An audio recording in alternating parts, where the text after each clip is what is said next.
Welcome back to another review video, and in this one we are going to have a look at my most recent acquisition, quite fresh acquisition for that matter, because it's just arrived today with post, the Nakajima B5N2 Kate from border model in 1/35 scale. And I already had a bit of peek in there, and I should say that the plastic is absolutely gorgeous. The only thing that I had a problem with again is the instruction sheet is very vague, and I did see some places here and there where if you're not taking your time and understand things, then you might end up doing something that you shouldn't have done. But anyway, let's have a quick look around the box. So first of all, you have this gorgeous artwork. It's absolutely magnificent. It is beautiful. It really deserves to be in a frame on the wall. It's so good. And let's have a look at the sides. You have just I think these are CAD renders of the plane. You can build it with the wings folded, and then you have the torpedo or bomb. I think you have two types of torpedoes, if I remember correctly. Other side is the artwork, but in smaller. Then you have these two types. This is quite interesting actually, but I do like this one as well with the red tail. But you can have many variations, because they did supply, if I remember correctly, they did supply a lot of extra decals to do the numberings on the tail. So you can make anything really with this, so you don't have to be 100% accurate if you don't want to, historically I mean. And then the other part, yeah, this is the usual. On the bottom you don't have anything because it's a slide out box, and that's just and the internal box is just regular brown paper, and here is the content. So let's go through it one by one. So first up, let's have a look at the instruction sheet. And first you are greeted by some history about the plane, in which I'm guessing is probably Chinese, and then English, and some images here just to show how it looked and how it flew. But the thing is that if I remember correctly, there aren't any surviving planes of this type. I think there are maybe two, but they are in really bad state. It's just parts of the plane, but not the whole. So that's that. Then you have all the call outs for all the sprues. You can see that there are quite a few. It's 1, 2, 3, 4, 5, 6, 7, 8, 9, 10, 11 sprues, a small amount of PE, and the decals. Moving on to the first page, you have the engine, which comes in quite a few parts, quite a few small parts in fact, and then you put everything together. You can pause the video if you like, if you want to have a closer look, but we are not going to stop for anyone. And then you put, I don't think this is actually the cowling, or is it? Well, it looks like the cowling itself. And then you have an optional open or close flaps for the ventilation. That's quite good. I do like if you have some options. And then you have the rest of the engine cover putting together. Then you move on to the cockpit as usual. This is quite common now at this point, isn't it? So you either start with the engine if there is any, or you start with the cockpit, and then you move on to one or the other. And now let's see, there are quite a few parts here as well. Here some PE parts are going to come into play. Then you have the cockpit floor. I think this is going to be like the radio equipment or torpedo equipment or something or other. And then you have the gunner seat and the bomber radio guy seat, because I think it's like 3 seats. It was a 3-man aircraft. Maybe there is a joke somewhere in there, so like, how many Japanese guys do you need to fly a Kate? But I don't think it's going to win a crowd at this point. Anyway, let's move on. You have the cockpit walls, which here are only the ribs, the ribbing, and then you put everything else on top. So it's not a full wall that you've seen with the Stuka, for example, that I've been building. And then there are quite a few parts. Like I presume these are the magazine drums for the rear gunner. And again, sorry that I had to come back, but again, please show me any color callouts here, because there is none. I don't know what border model does, but they are really missing the mark here with the instruction sheet, not giving any color callouts. Everybody else does it, except for them. And that's I think quite annoying, because I don't necessarily want to scour the internet for the color callouts in the cockpit. It's ridiculous. Come on, guys. You can do so much good with the plastic parts, because as I said, I did have a peek before. I've been doing this and it's magnificent. It's beautiful. All the raised detail, all the pins and everything is just, yeah, pins. I am talking nonsense here, am I? I meant the rivets. All the rivet detail, it's beautiful. It's absolutely stunning. Anyway, so you close up the cockpit with the walls, with the ribs, and then you put some more PEs. Then you move on to the underside of the aircraft, of the wings. You put together the landing gear bay. You will have to do some drilling, I presume, for the bombs, or there is just one type of bomb, or the torpedoes, which is quite good that these aren't pre-drilled holes, so you could actually build this plane without any bombs or torpedoes on it, which is a good extra. So for example, here as well, don't just go and like drill willy-nilly if you don't want to have any kind of ordnance hanging from the belly, which is again not really shown. You have to second guess what the hell is going on here. Again, there is another type of drilling. I presume this is going to be for either for the bomb or the, well, let's go back.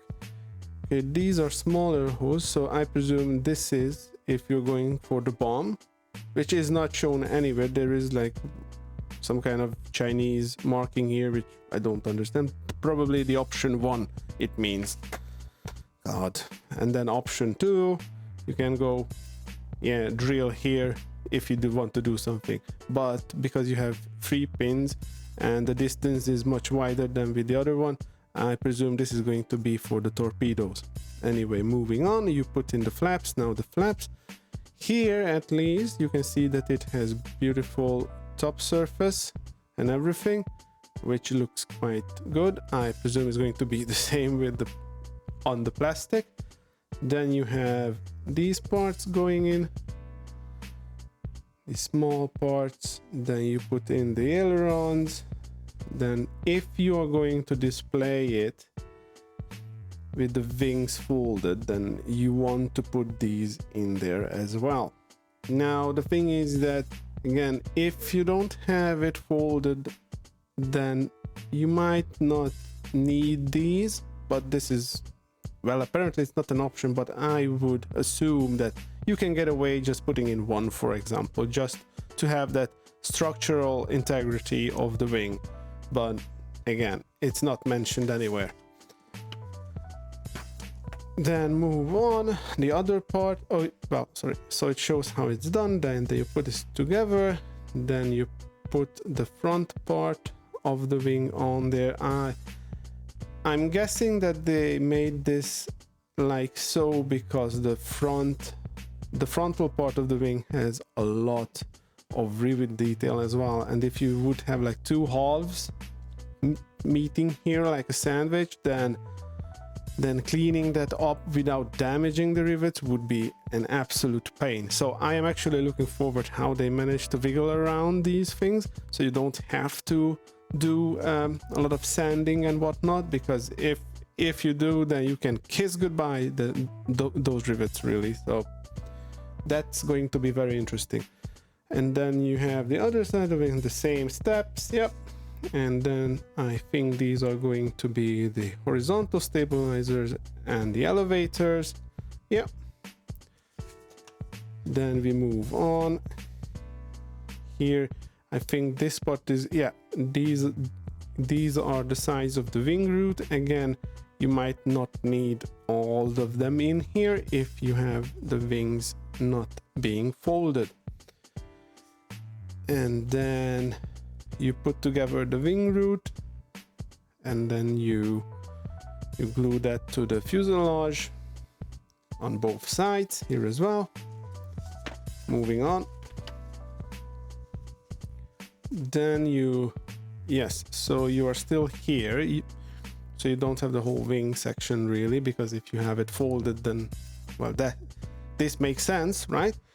And then you put the two fuselage halves together with the cockpit stuff sandwiched in between. Then you put the bottom, and then you put the front parts of the wing as well, the same way as we saw earlier.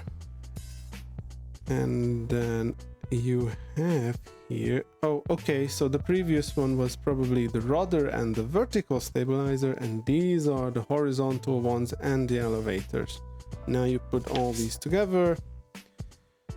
Now here it comes into play, where you put it either this way or that way, so open or closed.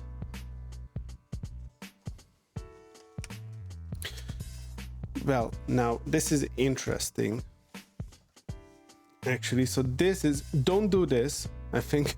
Do not do anything here, probably, because if you fold up the wings right now and then you glue them in place, you are pretty much screwed, because there is a big section on the top here missing, and yeah, you don't want to do this. I think you will leave this lost. But it's here anyway. Okay, good.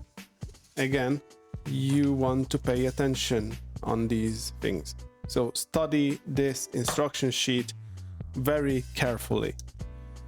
And then it's the top cover. Again, you can see that it's not made the traditional way, where you have all the top part of the two fuselage halves leaving a nasty seam line across the whole body, but you have this top part of it, and then you put it on, and I presume that it's cut out in a way that it will blend in quite nicely, and you don't have to do any sanding, any filling whatsoever.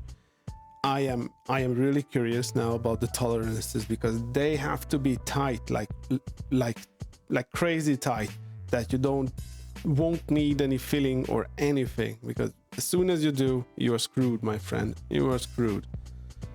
And then all these P's, like here, just a tiny amount. There are two more. Oh yeah, and probably this has much better seat belts than the Stuka has, as far as I can tell just from the quick peek I did. Okay, then you put everything together, and now you have an almost full plane, and you go on and put on the engine. and then you put on the propeller and everything, and then you put these parts on the bottom, the rear landing gear wheel, whatnot. Then you move on. Suddenly you change from building a plane to build torpedoes. You have these two types. I think this is L1, L2, L3. Okay, so you have this torpedo, that torpedo, and a bomb. Don't ask me the differences between these torpedoes. I have no clue. I don't have any knowledge of Japanese torpedoes whatsoever. And then you build the landing gears here as well, and then you go and then you can choose which one you like the most. And if you haven't drilled anything, then you are without any ordnance on the plane, which is a viable option. Actually, I wouldn't mind that, but I will definitely go with this big ass torpedo because, you know, we have to compensate. And then we go. Oh my god, say ain't so. Look at this. I love you, border model. I love you. Although I should say I'm still really angry because there are no color callouts, but this, my friends, our prayers, or at least mine, is being noticed. We have closed landing gear. We have closed landing gear. That is I have to start this right now, guys. I have to start to building this right now. It has closed landing gear. It's beautiful. It's beautiful. If you could see my face, there are tears rolling down my cheeks. And now let's see here. Canopy galore. You can have it open, closed. Awesome. I would want to have open because why wouldn't you want to have the gun sticking out? That's just an extra little detail for fun. Well, the rear gunner, of course, being open. I wouldn't want to have the rest of the canopy open because it's going to be in flight. And then you have more canopy stuff. And now these things, again, you have to be vigilant. These two struts here, these are, I'm guessing these are for when you fold up the wings and they snap to it and they hold the wings in place so they don't fall down again. Now you don't want to glue these in if you are doing an open winged version, right? Because it would look stupid, those hanging on the sides. And there is no mentioning, nothing here saying that, look out man, these are for the wings when they are folded. Don't glue them in. So again, you do some sleuth work when it comes to border model instructions. You don't want to fall into any pitfalls whatsoever and then accidentally doing something that you shouldn't do. And now after you glue these in, then you should do the folded wing. Not before. That's just silly.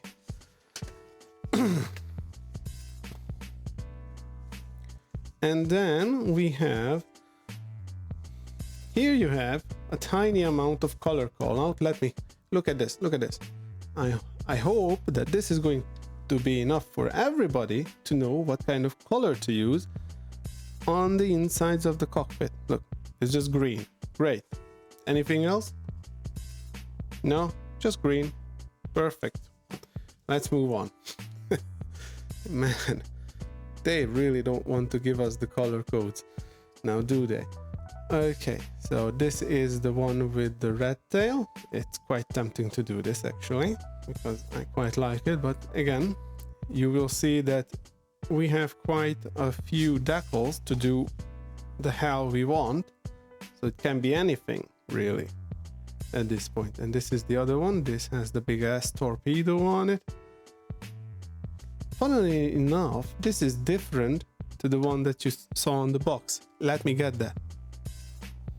Again, you can see that this is full green. And then if I show you the box, one, look, sorry, let me zoom up a bit. Yeah, you can see that that looks like that the green is chipping off or something, but it has the same numbering, so A1311, and this is the same as well, A1311. Interesting to say the least. So that's why I think you can do whatever, because there aren't too many photos, images of this plane. So yeah, feel free to go nuts. Okay, let's continue, and we are going to look at the beautiful decals. Now, as you may have guessed, if you saw my zero build, my Airfix Zero build, I used cutouts to do the big red circle, which I'm going to do here as well. So I'm not going to use these really, and I'm going to probably paint all these straight lines as well onto the plane. But otherwise, you can clearly see that the decals are really good. Let me try to change.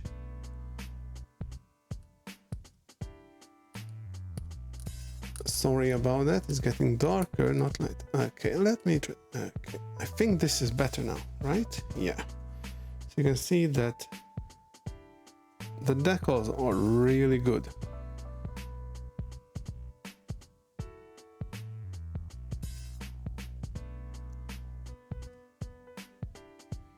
Even these parts, which are like these red squares, which will go onto the plane, you can see that the middle section doesn't have any carrier film.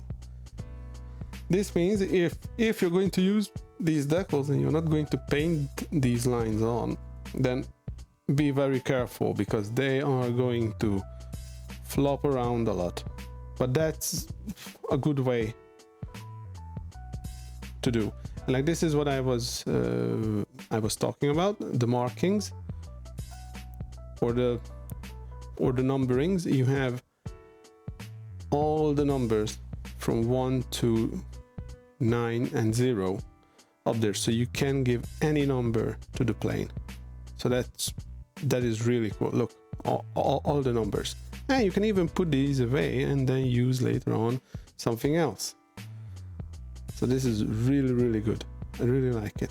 And then you have two types of decals for the instrument panel. You have where you have a full carrier film one, and then you have one where like each instrument is separate. So you don't have a unified film, but like each instrument is separate, so you have to put them on separately, which can be a bit, a bit of a hassle. But if you want to go very detailed, then I think it will serve the purpose really well.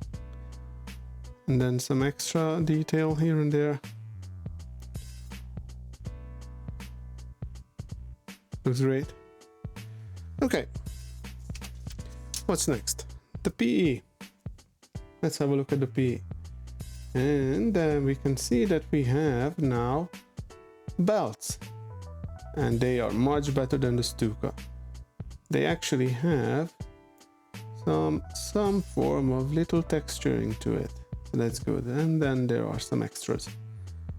It's not that much, but it's going to work well. I think it's enough.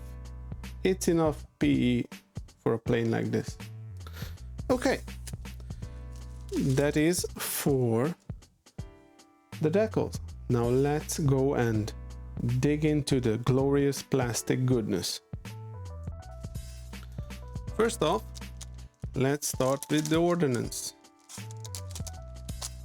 And it comes in its own separate little bag. Let's take it out. Strap yourselves in, boys, because it is going to be a lot of plastic we need to chew through here. This is the bomb. Quite simple, but it has really nice detail. Looks great. And then we have torpedo 1. I think this is going to be the... Yes, this is the shorter one.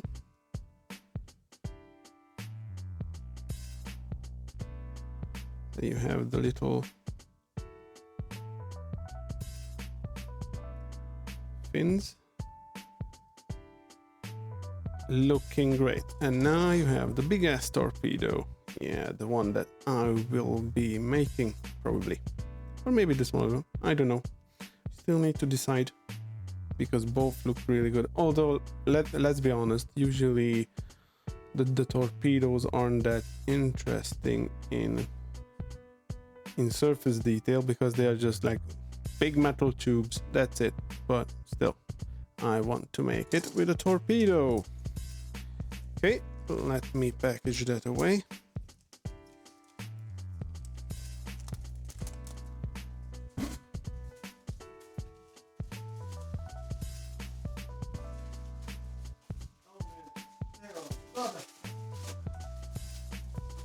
First, then, after the ordnance, let's move on to the wings and the bottom.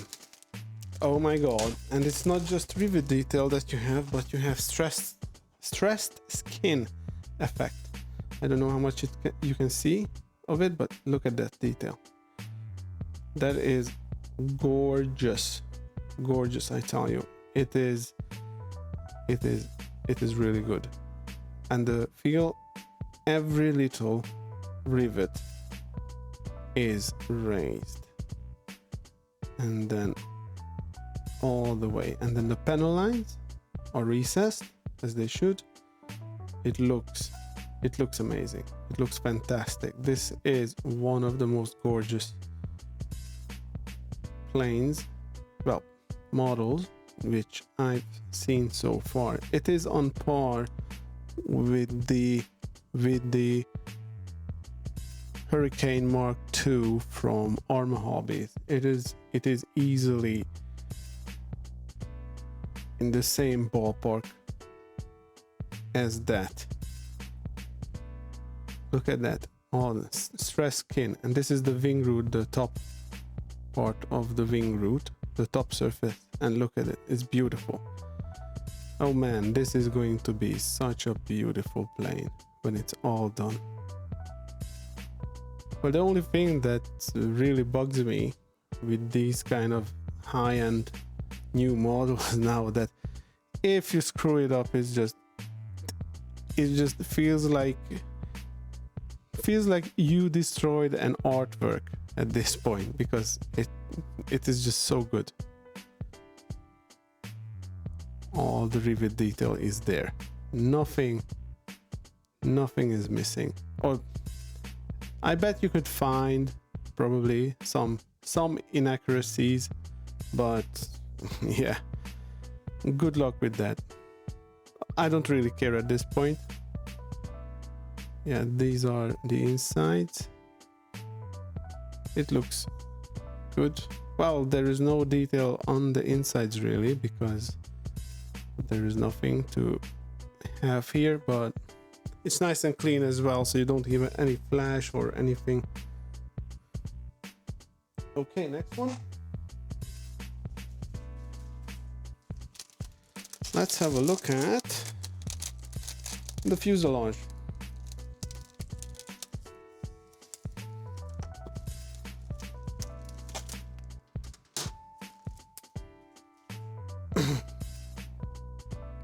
And this is the fuselage. Again, the same thing here as well. Stressed skin, rivet detail all the way, raised with panel lines here and there. Again, it's beautiful. I can appreciate the effort, the work that goes into, you know, when someone does all the riveting and all this stuff by themselves because the model is missing it. And it's tempting to do it sometimes, but on the other hand, I'm a bit lazy and I do like when I'm being spoiled with such a high grade model. Don't really mind. But again, I've recently finished the Yokosuka D4Y2 from Fine Molds in 1/48 scale, and I quite enjoyed that as well. Look this, all this stressed skin on the elevators. It looks magnificent. So anyway, I did finish that, and that is quite an old kit, and it is missing a lot of detail. Although I haven't done rivet detail on it, I still quite enjoyed it, regardless it wasn't this good, like for example as this one is. But I still enjoy building it, so it's not that they don't have their place anymore. But I do want to build these kind of planes as well, where you have this amount of attention and craftsmanship.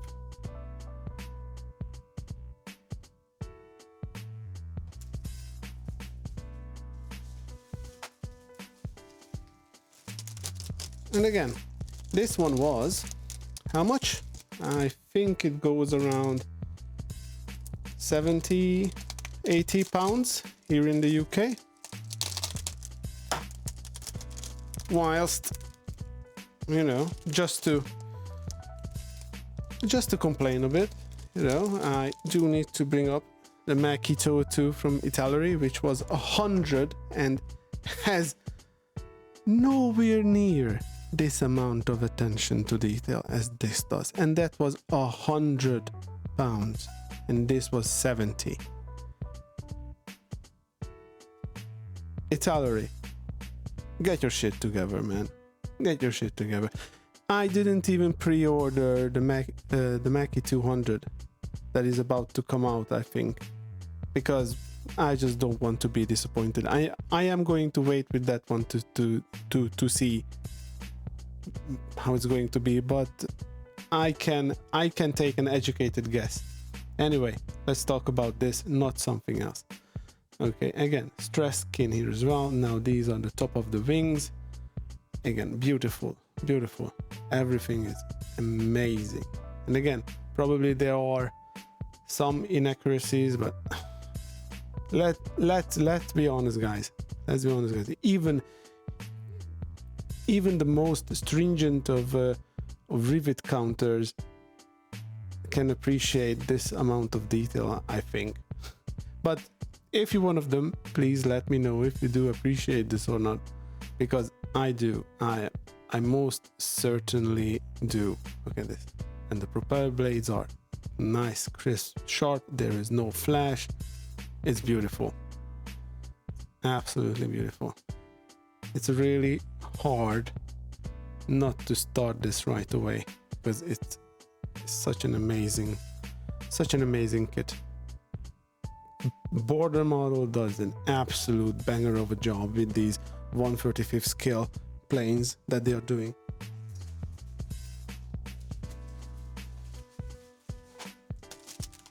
Let's go on and let's have a look at another one. Jeez, there are so many. Oh gosh. And here you have the cowling parts. Again, beautiful detail. Now this doesn't have any stressed skin because I presume that this was a bit more thicker metal. In fact, they might have been made out of steel for a bit of armor around the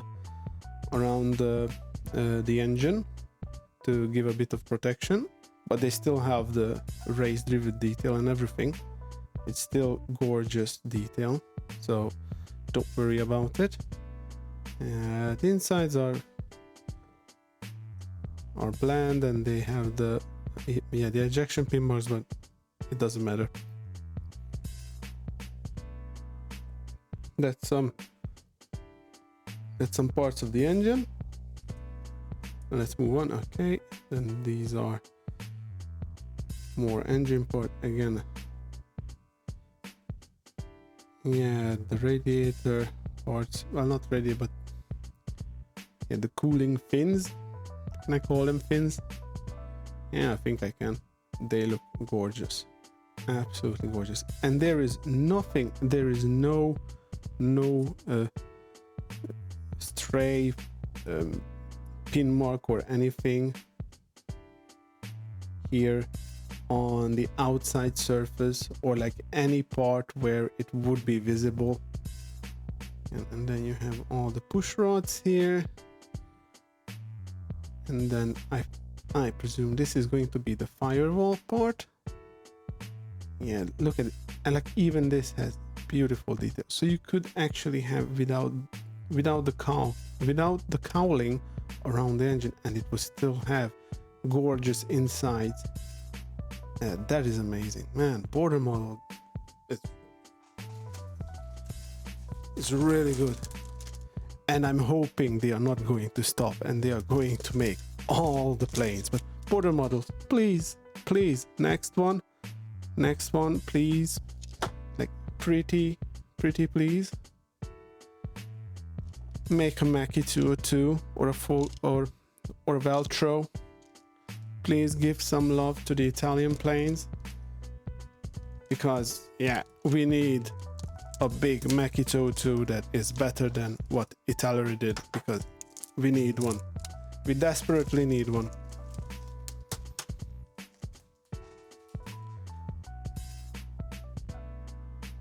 And then this is the top part of the fuselage. Again, you will have the stressed skin all the way. Again, it's just great. And then you have the instrument panel, and then here you have the ribs, the ribbing, and the extra instruments for the cockpit insides, for the cockpit walls. Yeah, and then more cockpit parts, and then the floor, which is again gorgeous, and there are no pin marks or anything on visible surfaces. Everything is on the back. It's beautiful, absolutely beautiful. Bang up job. And I think now I will try to show it to you, but I think it does have a bit of wood grain texture as well, the surface, because I presume the cockpit floor was made out of wood, and I can make out a bit of it with my boomer eyes, and it definitely looks wood grainish, which is, again, if it's really the intention, then man, thank you. Couldn't be more happier. Let's move on. Now come the wheels, and again, oh, the wheels remind me. Thank you, border models. Thank you for making closed landing gear. That's amazing. Everybody should do it. Everybody, without a question. And you have two sets of wheels. You have one in the rest position on the ground with the bulge, and then you have one without it. Thank you, border model. That's amazing. So you don't even have to make sure that you're hiding it. And yeah, and this is for the closed one. Amazing.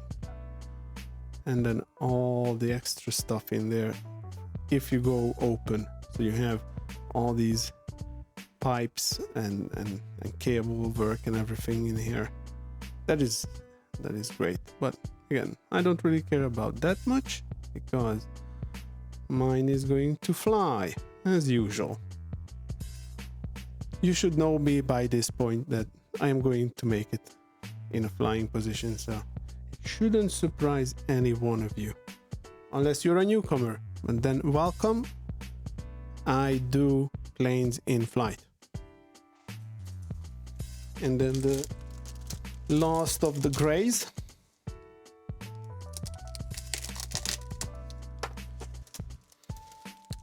Whew, that's a lot of plastic, man. And more stuff for the cockpit, like equipment wise.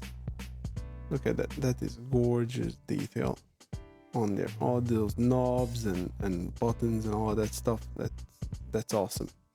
And just to show it off, even the pilot seat has all these little holes in it, which usually comes molded in with many other kits, and this has everything done, like all the holes. It is amazing. Then you have the machine gun for the rear gunner. Oh yeah, and like here are the drums, the magazines for it. Again, gorgeous detail. Yeah, some kind of extra storage space there as well. It is amazing detail all around. And lastly, let's have a look at the canopy, otherwise known the clear parts. And I'm just putting the finger in there, seeing if there's any distortion. Well, there is a tiny amount, but it's negligible and it looks great. And you have quite a few parts. And interestingly, you have this as well, which is the instrument panel. So I think you can push. Oh, I see. So you push this through the instrument panel to give that kind of a glossy look to all the instruments, and then you put the decals on the back of this, because if you can see, then these do protrude a bit out. I don't know how much you can see on the video, but I do try my damnedest to show. Yeah, so this part is protruding out, and that part is nice and flat. So you want to put the decals on this.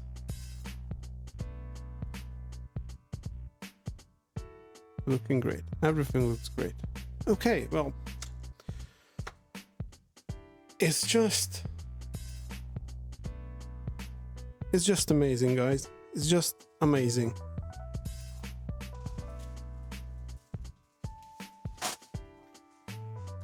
This one is a winner, and it's not even that expensive. It's quite cheap. Again, I bought it for 70 quid, and yeah, I think this one is easily worth the money. And I don't think you have the Nakajima B5 in that many variants from other manufacturers.